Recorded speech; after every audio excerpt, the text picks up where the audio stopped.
We're gonna do the fuel pump. So I put grease on the end of the shaft so it will stay and doesn't fall back out. We just gotta find that hole. There we go. So it goes all the way in, stays in.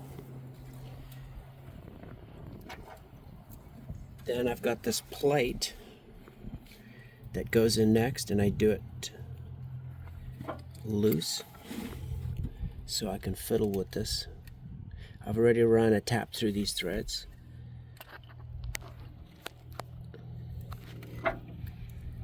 Just a couple turns. Make sure it's in the hole. Just a couple turns so I can wiggle the pump in here. Okay. So now I've got the fuel pump and it's got the gasket on it, and you just got to wiggle it so that it goes underneath the pin,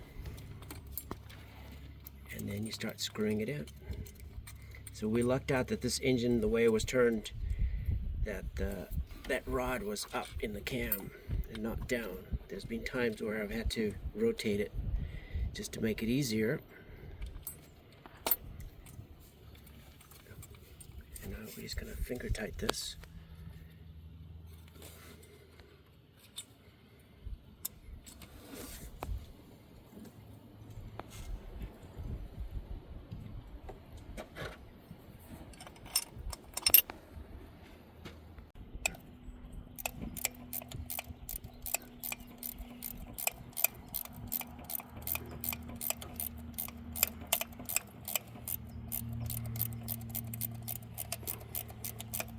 Takes two to put a fuel pump in, one to hold the camera.